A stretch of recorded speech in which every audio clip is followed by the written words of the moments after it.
Chris, can you please tell me exactly what it was like when you first sort of began moving into Woodford? I mean, just a little bit prior to that. First of all, you're a doctor. You were a doctor. Okay, Yes. so just tell me how you ended up being a doctor in Woodford. I had done a couple of years in hospital and I was looking for another job, and my wife said that a friend of hers, father-in-law, was looking for a locum in his practice while the three principals in the practice had a holiday, and this locum was for 4 weeks. The man I worked for was Keith. He was a typical Irishman who'd moved to London in his early years and had run a very successful practice in Romford. Anyway, I went to see him. My wife insisted I put my only suit on, but the interview consisted of being told to sit down and being told I was to get £25 a week and my car expenses paid and I could start on Monday. The job actually lasted 19 months, and Keith's son was about to be demobbed. He also was qualified and was going to work in the practice. So Keith threw the BMJ at me and said, "It's time you've got a proper job."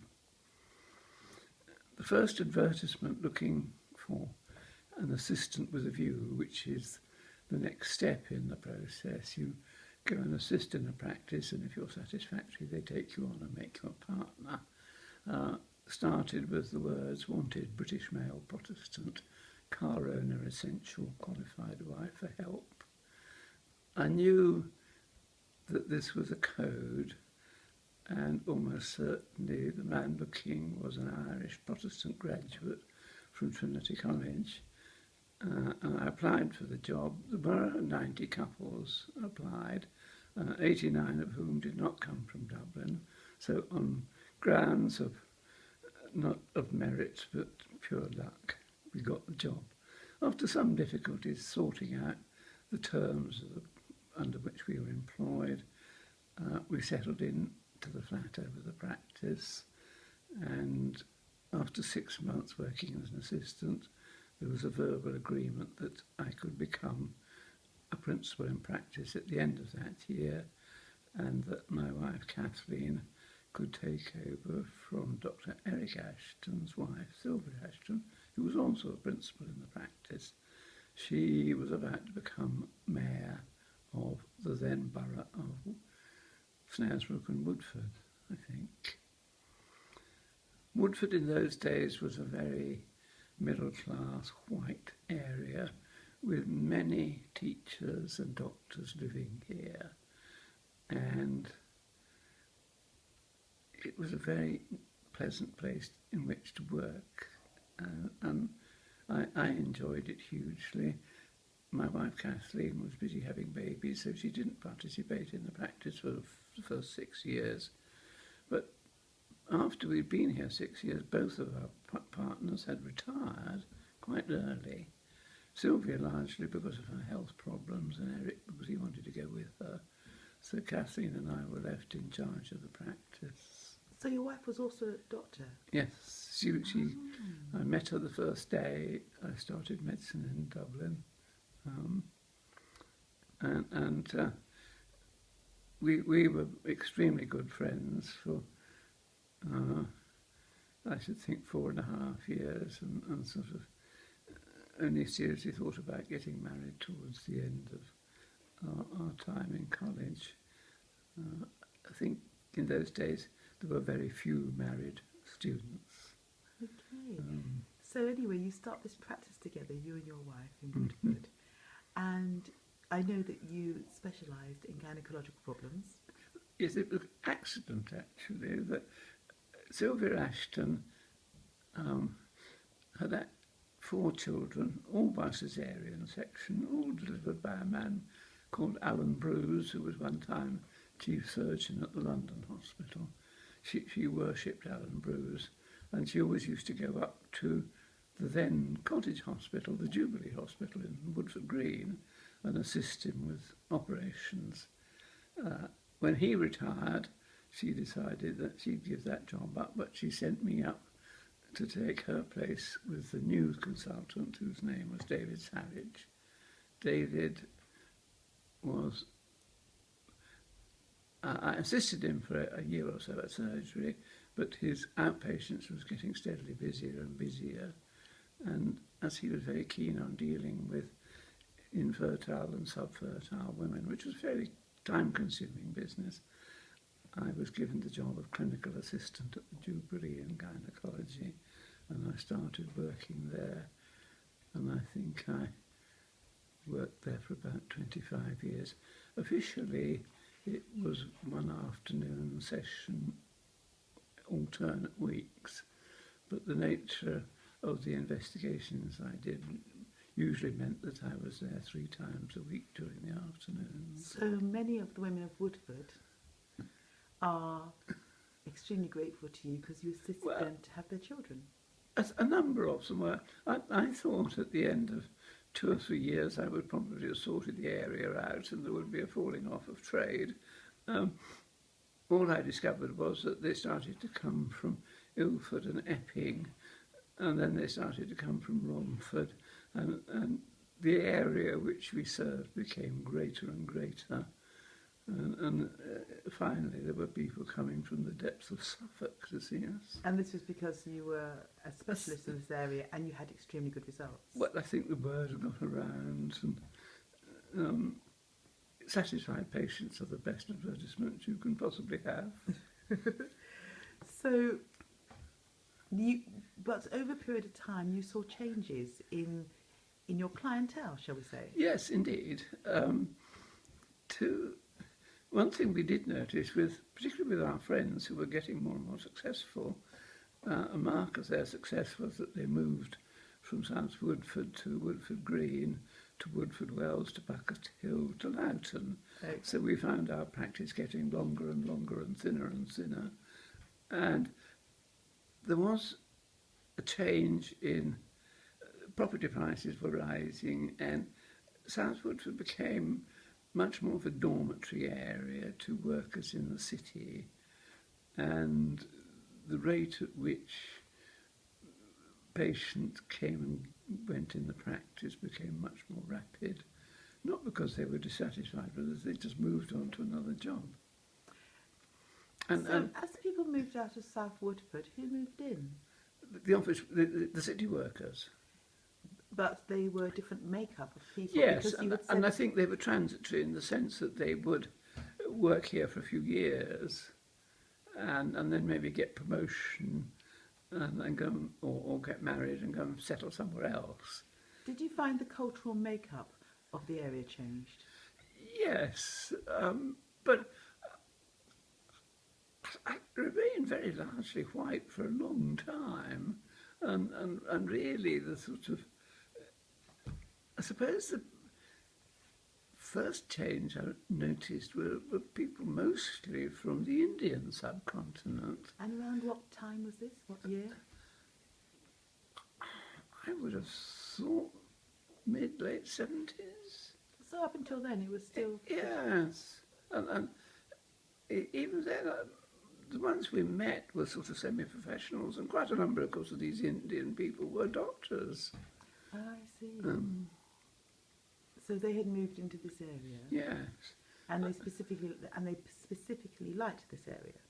Yes. And of course, it had, of course, during my early days, been an area that had a very high Jewish population. In fact, I think during the 60s and early 70s, there was a greater density of population, greater density of Jews per square mile around Woodford than anywhere else in Europe. Seriously? But then one constantly sees this happening, that immigrant people, the Jewish people started in the East End, they obviously moved to Woodford, they've now gone to Chigwell and elsewhere. And you see groups of people moving into areas and then expanding to other ones. So initially a lot of your clients were Jewish? Oh, yes. Ah, okay. And then in the 1970s it changed slightly and you began to get more Indian clients? Yes. Okay. And as I say, more office workers, people sort of working for 4 or 5 years before they got promotion and were climbing a social ladder and getting a home rather than a sort of sleeping place from which they went off to work. So, in terms of how you have now had to deal with people, because obviously if you've got people coming from different cultures, how did that affect your practice? Did you have to make adjustments? Did you have to ensure that somebody, was with you when a female member of the Indian community came in? Were there any adjustments you had to make? I must confess, I never did. The idea of having someone standing around watching what I was doing never crossed my mind. Never even crossed my mind to wear a white coat, never mind. I wanted to look like everybody else. And as I also had to deal with a fair number of children, and it's easier to deal with them if you look normal. They do take fright easily if you're dressed in white coats and have things wrapped around your neck, as though you're a doctor. They immediately associate it with uncomfortable events. So actually, as a doctor, with the exception of the fact that people, had a different colour skin, much went on as normal. Yes. Fundamentally, they wanted some help, didn't they? And sorry. What we were attempting to do was to help the patient. And of course, I think we also were fortunate at that time that we had a fairly large, what I call primary care team. We had midwives attached to our practice. We had district nurses attached to our practice. We had practice nurses, and for a brief, glorious time, we even had a clinical psychiatrist attached to the practice. So, would you say that this was the halcyon days of being a doctor? Oh yes, you had this little sort of colony, and the advantage of having these people was that come 11 o'clock in the morning, we all sat round and had a cup of coffee together, so communication was easy. And people were aware of what was happening to everybody. We didn't have mobile phones or computers, but we did have somewhere to sit and talk to each other. And by the time you'd left, what was the difference? Computers were in. I actually retired from seeing patients about 1989 because of increasing problems with my vision, and I became the practice manager, and this was about the time that the government set up the new contract. My wife strongly disapproved of her computer and hated me for being able to use it when it wouldn't do things she wanted it to do, which was often a cause of contention.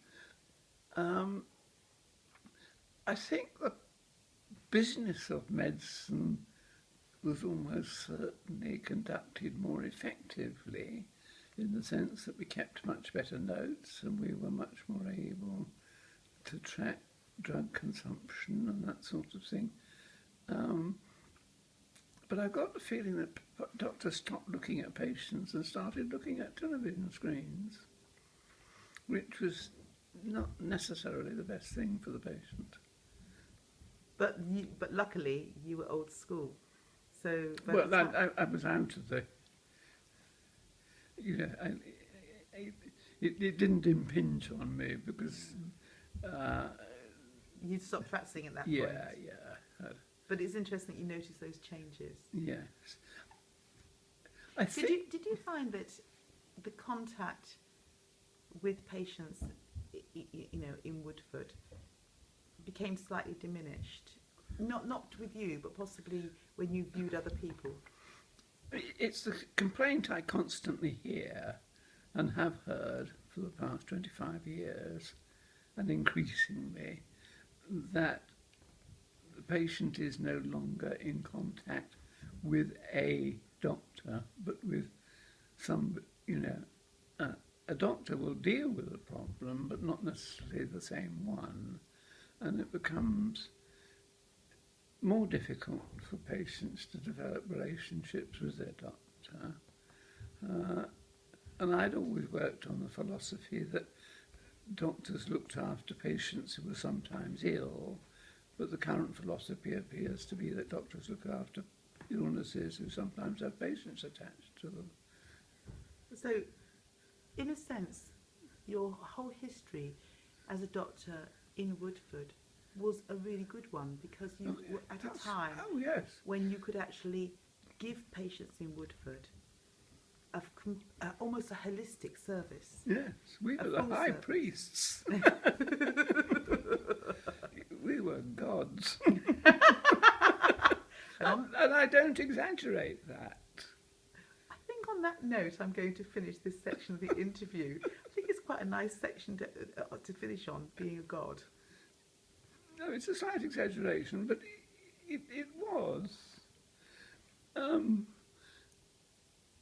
At some stage, there was some article in the New Scientist about placebos, and they posed the question, was it possible to give one person a placebo and another person benefit? And they decided this was not possible. So I immediately wrote to them and said that was completely untrue, because I was frequently rung up by mothers who had sick children, and I would say, I'll be round after surgery, and when I got there, the child was fine. And the child had been fine from a minute or two after the phone call. So quite obviously, this was a placebo effect. I had, in fact, promised to come and see the child, so the mother had handed responsibility to me to deal with the situation, and she immediately felt better, and no doubt the child looked at the mother and thought, thank goodness she feels better. Because I feel better. That's right. I'm if mum's happy, that's great. and I'm going to finish that point.